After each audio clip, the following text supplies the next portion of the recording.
আসসালামু আলাইকুম ওয়া রাহমাতুল্লাহ। আদল অর্থাৎ ন্যায় বিচার।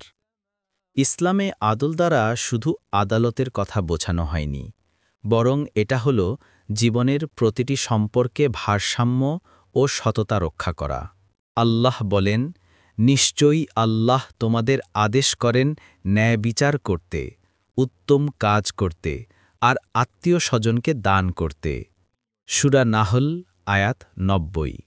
আদল মানে নিজের বিরুদ্ধে গেলেও সত্য কথা বলা, বন্ধুর চেয়ে আল্লাহর সন্তুষ্টিকে অগ্রাধিকার দেওয়া এবং ক্ষমতার স্থানে থেকেও অন্যের অধিকার রক্ষা করা। রাসূল সাল্লাল্লাহু আলাইহি ওয়াসাল্লাম বলেছেন, ন্যায়পরায়ণ ব্যক্তিরা আল্লাহর নিকট বিশেষ মর্যাদা পাবে। তারা আল্লাহর আরশের ডান পাশে থাকবে। সহিহ মুসলিম হাদিস নং 1827। প্রিয় দিনী ভাই ও বোনেরা, আদল ছাড়া সমাজ টেকে না। ন্যায় বিচারই শান্তি ও ঈমানের প্রকৃত পরিচয়। তাই চলুন আমরা সবাই জীবনের প্রতিটি ক্ষেত্রে আদল প্রতিষ্ঠা করি, কারণ ন্যায়ের পথই হল আল্লাহ পথ। আল্লাহু আকবার।